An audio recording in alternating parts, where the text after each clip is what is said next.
Hoje vamos analisar os resultados das empresas que faltavam no meu portfólio e uma delas é a Meta, que ainda não tinha falado antes.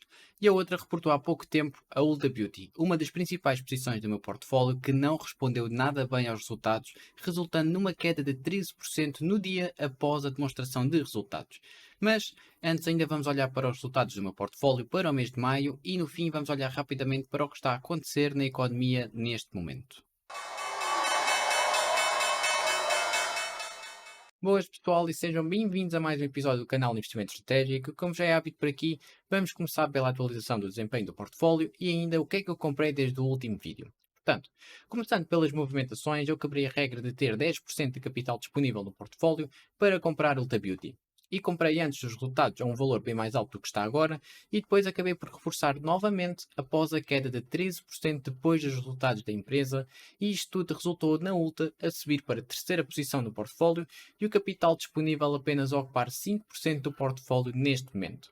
Isto significa que tenho menos capital para comprar qualquer queda que aconteça num futuro próximo, mas o capital era exatamente para isso mesmo e foi isso que eu fiz. Aproveitar quedas com a Ulta Beauty.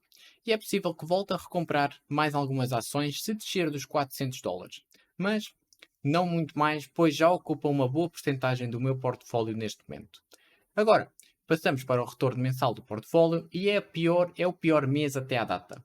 Até porque não só a Ulta desceu imenso neste mês, mas também a IMS, que é a minha posição número um, e atendendo aos resultados destas duas empresas, até fico contente com o portfólio apenas ter descido 4,9% para o mês de maio, enquanto o SP500 subiu 0,3%, o que dá uma diferença negativa de 5,21%. Ou seja, com uma diferença negativa para o mês de 5,2%, onde é que isto nos deixa no retorno total desde o início do portfólio versus o index SP500? Exatamente, novamente abaixo do SP500 e abaixo da linha de água. Portanto, foi uma queda significativa dos 0,3% positivos para os 0,7% negativos em relação ao desempenho do meu portfólio e o SP500 melhorou ligeiramente dos 1,8% negativos para os 1,4% negativos. Portanto, concluindo, foi um mau mês para o portfólio, marcado pelas quedas de mais 20% tanto na IMS como na Ulta e um pouco também na Revolve, que também caiu imenso, mas esta é uma posição mais pequena, o que faz pouco peso no portfólio em modo geral. Ora, e depois de atualizar o portfólio, vamos começar pela empresa que estava em atraso, mas não esquecida. A Meta. Esta empresa, depois de ter sofrido uma queda superior a 75% dos seus máximos históricos, já subiu 190% desde então. E uma grande parte desta recuperação foi devido aos últimos resultados, que desde que reportaram os resultados do primeiro trimestre de 2023, já subiram 25%. E a questão é, mereceram toda esta apreciação?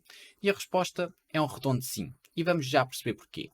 Portanto, nos resultados bateram os analistas na linha de receita com um crescimento anual de quase 3% e superaram as expectativas dos EPS e estes resultados apenas fizeram a empresa subir 14% no dia seguinte. Apenas.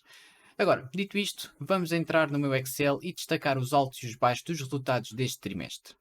E começando pela receita segmentada, podemos ver logo um excelente indicador na categoria de receita mais importante desta empresa, que é a receita proveniente das aplicações, ou seja, do Facebook, do Instagram, do WhatsApp e do Messenger. E o excelente indicador é que podemos ver logo à partida é a tendência crescente do lucro operacional e uma tendência decrescente acentuada das despesas. Mesmo decrescendo ligeiramente a receita, a empresa consegue continuar a produzir lucros operacionais sólidos. Agora, passando para o segmento que fez a Meta cair 75% em primeiro lugar, desde os seus altos históricos, o Reality Labs, ou seja, o segmento da Metaverse, ou como podemos chamar em português, realidade virtual. E neste segmento podemos ver que as despesas continuam altas e o lucro operacional demasiado baixo. O que não é bom, mas continua a ser o segmento mais especulativo desta empresa. Agora, olhando para a empresa como um todo, temos uma tendência crescente da receita nos últimos 2 anos, uma estagnação do lucro bruto, pois os custos com a receita acabaram por crescer também e a um ritmo superior, pois a percentagem do lucro bruto tem vindo a descer, e a percentagem do lucro operacional quebrou por completo desde que a empresa começou a investir no metaverse, e as únicas boas notícias da empresa de ter descido de 43% do lucro operacional para quase 20% é que o último trimestre veio ligeiramente acima da tendência decrescente. E pode ser o virar da página. Pelo menos o Zuckerberg disse que em 2023 ia ser um ano marcado pela eficiência e o primeiro trimestre até agora prova isso mesmo. E podemos ver isso mesmo no crescimento também do recente do lucro operacional absoluto e no lucro líquido também. E depois, em termos de saúde financeira, continuam bastante sólidos, com pouca dívida e quase 40 mil milhões de dólares em caixa, o que permite a esta empresa continuar a reduzir as ações em circulação, recomprando a própria ação, e as últimas recompras que esta empresa fez foi a preços espetaculares, já que a empresa esteve abaixo históricos. E agora, vamos falar do mais importante, ou seja, do que fez subir imenso o preço da ação ultimamente: as despesas da empresa, mas desta vez segmentadas dentro do meu Excel para tirar o máximo de informação possível. E o gráfico pode parecer um pouco confuso à primeira, mas se olharmos atentamente podemos ver que temos melhorias em todos os segmentos das despesas. No segmento do R&D, ou seja, pesquisa e desenvolvimento, tivemos um valor abaixo do trimestre passado e abaixo da tendência crescente, assim como no segmento dos COGS, ou seja, custo com a receita, e assim como no segmento do M&S, ou seja, publicidade e vendas, que também veio abaixo do último trimestre e abaixo da tendência crescente. E por fim, temos o último segmento, ou seja, o G&A, que significa gerais e administrativo, que também veio abaixo da tendência e abaixo do trimestre passado. Portanto, acho que podemos começar a acreditar no Zuckerberg e no facto de ele estar mesmo determinado a meter esta máquina de imprimir dinheiro nos eixos. Agora, passando para as métricas mais pessoais da empresa, temos um trimestre a crescer a quantidade de pessoas ativas diariamente, agora a superar os 3 milhões de pessoas, assim como as pessoas ativas por mês, que agora supera os 3,8 mil milhões de pessoas. E a única métrica que desiludiu neste trimestre foi o ARP, ou seja, a receita por pessoa, que veio abaixo da tendência e abaixo do valor do trimestre do ano passado. Mas, neste caso, até é relativamente normal, pois até a empresa conseguir monetizar os Reels com a mesma eficiência que monetiza as imagens estáticas, vamos continuar a ter valores mais baixos do que o normal nesta métrica, já que a maior parte das pessoas hoje em dia passa o seu tempo nas redes sociais dentro do segmento dos vídeos curtos. Portanto, concluindo, foi um trimestre de transição de investimentos excessivos em projetos não provados para um trimestre marcado pela eficiência nos segmentos da empresa que realmente interessam no momento. A empresa cresceu nas margens, melhorou em praticamente todas as métricas e continua a trabalhar afincadamente para não só melhorar a monetização dos Reels, nas apps, mas também tornar o WhatsApp mais lucrativo possível, que já começa a ser uma boa porcentagem da receita da empresa. Dito isto, o que é que eu vou fazer com a minha posição, principalmente depois de ter subido imenso nos últimos tempos? Bem, absolutamente nada. Vou apenas aguentar a minha posição, pois ainda há espaço para crescer muito mais, principalmente se continuar a recuperar as margens que praticava antes. Neste momento conta com quase 60% abaixo do valor intrínseco baseado nas minhas assunções do fluxo de caixa descontado para os próximos 10 anos. E agora, meta de lado, vamos passar para a ação do momento e na qual eu quebrei a minha regra dos 10% de capital, a Ulta Beauty. Ora, os resultados da Ulta foram razoáveis, com a receita a vir ligeiramente abaixo das expectativas, mas ainda assim a crescer 11% em relação ao mesmo trimestre do ano anterior, e os EPS vieram acima do esperado por 3 pennies. E ainda subiram a estimativa de receita para 2023, portanto, o que é que aconteceu para fazer a ação descer 13% após estes resultados? E para responder a isto, vamos ver um clipe do que está a acontecer nas lojas da Ulta.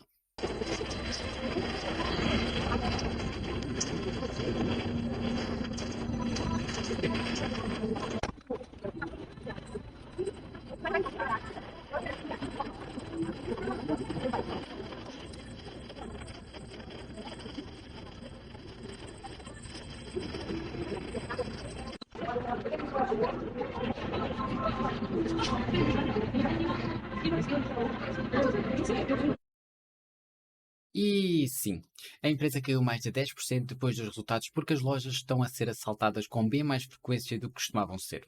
Existem centenas de vídeos como estes espalhados pelo YouTube, é só procurar por eles. Não é surpresa haver imenso crime ou roubos na América, mas com esta frequência é algo recente e deve-se essencialmente ao facto do ambiente macroeconómico estar a apertar, as pessoas terem menos dinheiro e algumas estarem a passar imensas dificuldades que levam ao ponto de recorrer ao crime. Portanto, sim, esta foi a principal razão, mas não a única. O aumento da competitividade entre lojas e o aumento de promoções para recuperar a procura que tinham antes do abrandamento económico fez com que, em regra geral, os retalhistas perdessem alguma margem a descontar os artigos, e por estes dois motivos fez a empresa reformular as projeções para o ano, aumentando sim a receita, mas reduzindo em 0,2% a margem de lucro operacional. Pode parecer pouco, mas isto nunca é visto com bons olhos para os investidores, porque quanto mais pressionarem as margens, menos capital chega ao final da folha para ser atribuído aos investidores. O CEO disse que estavam focados em combater os assaltos, recrutando guardas para as lojas, treinando os empregados para estarem melhor preparados para situações semelhantes e ainda criando ligações mais rápidas com as autoridades locais. Vamos ver se pelo menos vai atenuar o problema, visto que não é um problema recente. No último trimestre já havia sido mencionado o mesmo problema, no qual instalaram alarmes individuais para os produtos mais caros, mas de nada serviu, como podemos ver no vídeo, pois estas lojas são alvos fáceis. Têm imensos produtos muito caros nas prateleiras, fáceis de transportar, o que significa um prejuízo de milhares de dólares em minutos. E este problema não é apenas da Ulta Beauty. Todos os retalhistas estão a enfrentar o mesmo problema neste momento. Por exemplo, já em 2021 houve uma perca de 94,5 mil milhões de dólares de inventário de retalhistas, tanto por roubo organizado como por roubo interno. Portanto, dito isto, temos de esperar pelo próximo trimestre para perceber se de facto está a funcionar, visto que é a primeira vez que estão a levar o problema a sério e a investir para mitigar os roubos. Agora, em relação ao problema número 2, do aumento da competitividade, a Ulta Beauty sempre teve uma boa vantagem perante os seus competidores. É a empresa com mais membros associados e já conta com 41 milhões de membros ativos, mais 9% do que o ano anterior, e o CEO ainda mencionou que estão com taxas de retenção bastante saudáveis. E dentro dos membros ativos, ainda houve um aumento de mais de 30% de membros em altos níveis dos planos de vantagens de membro, e para chegar a esses níveis basta uma coisa: gastar dinheiro. E isto tudo para dizer o quê? Que a empresa tem uma vantagem sobre o problema número 2, de estar a aumentar a competitividade e de haver promoções nos artigos noutros retalhistas. É que, com esta quantidade de membros leais à loja e determinados em manter os níveis, acaba por compensar gastar um pouco mais nos artigos para recuperar nas recompensas, o que faz com que a empresa não necessite de criar promoções tão fortes como os seus competidores, assim como não necessita de gastar tanto em publicidade, já que conta com 41 milhões de membros para publicitarem por si. Para além de tudo isto, o investimento em guardas não foi só o único recrutamento, eles recrutaram mais 950 estilistas para reforçar os serviços nas lojas, reforçar o moat e continuar a ser uma paragem única para todos os serviços relacionados com beleza. Agora, entrando nos valores e métricas da empresa, temos a receita e o lucro bruto a vir ligeiramente abaixo da tendência crescente, mas superior ao último ano. As margens continuam em linha, mas ligeiramente abaixo do último ano, como acabámos de perceber porquê. Depois temos o lucro operacional e o lucro líquido, a subir de acordo com a linha de tendência crescente. Temos também uma recuperação do capital, embora esteja a descer ao longo do ano e a empresa continua sem dívida. Estamos também a crescer na conversão do lucro líquido para o fluxo de caixa livre e ainda temos uma tendência crescente no fluxo de caixa livre ajustado, ou seja, o real fluxo de caixa livre, que é basicamente o fluxo de caixa livre sem a compensação de ações.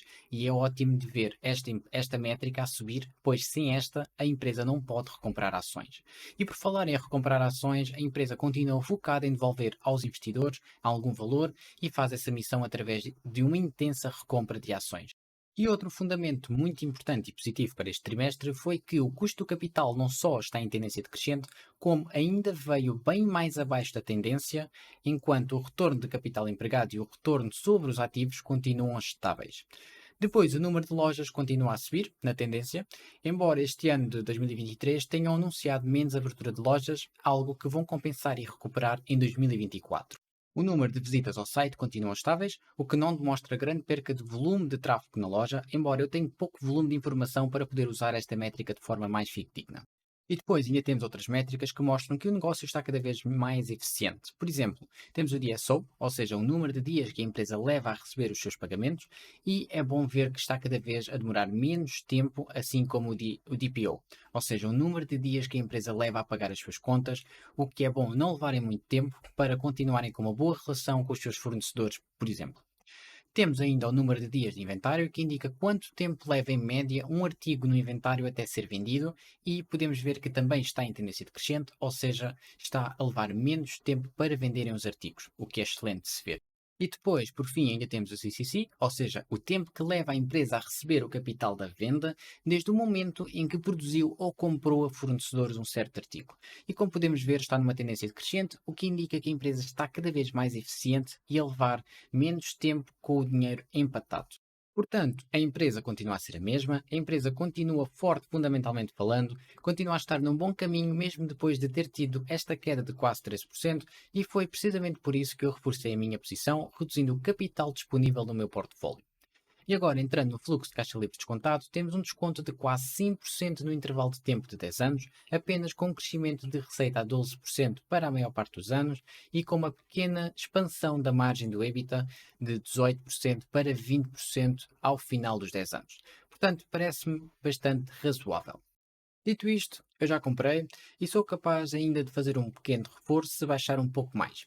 Neste momento não parece ter muito mais margem para continuar a descer, visto que encontrou um suporte razoável com 5 testes e uma quebra. O RSI está no ponto mais baixo nos últimos 2 anos e o indicador MACD continua bastante baixo também. Portanto, se continuar a descer irracionalmente, eu vou ter de comprar mais, mas por agora estou a tentar conter-me e não aumentar muito mais a minha exposição na Ulta Beauty no meu portfólio, visto que já ocupa a terceira posição com 12,5% do portfólio. E agora, passando para o segmento das notícias, é necessário mencionar que a nossa inflação europeia conseguiu mais uma grande descida, marcada principalmente pela redução dos aumentos na eletricidade, mas é provável que o Banco Central Europeu continue a subir as taxas ainda assim. Para o lado americano, neste momento, o mercado está do lado que vai haver uma paragem no aumento das taxas de juro, já que a expectativa de inflação está bastante ancorada num dos pontos mais baixos dos últimos 2 anos. O petróleo continua estável nos níveis dos 70, o que é bom para arrefecer os preços relacionados com o transporte, e o que continua a não querer dar tréguas é o preço da carne, que depois de uma pequena descida já voltou a subir novamente, o que faz reativar as minhas preocupações com a Texas Roadhouse. E ainda temos o acordo do teto da dívida da América, que finalmente foi aprovado e a América não vai falir nem vai falhar às suas obrigações e pode voltar aos negócios normalmente. Para finalizar, temos os certificados de aforro que em Portugal foram finalmente suspensos, depois de muita pressão da banca portuguesa. Parece que a banca finalmente conseguiu o que queria e as notícias indicam que outra série dos certificados de aforro está a ser criada neste momento, ou seja, a série F, com uma retribuição obviamente, muito menos atraente do que a atual, portanto com 2,5% de teto máximo em vez dos atuais 3,5%. Vamos ter ainda 15 anos de permanência em vez dos 10 anos que já tínhamos e temos uma redução de capital máximo para 50 mil em vez dos 250 mil euros. Portanto, a banca conseguiu tornar os certificados de aforro menos atraentes, que eram aquilo que eles queriam desde o início. Da minha parte, por agora está tudo. Muito obrigado por terem assistido ao vídeo e boa sorte nos mercados. Até já.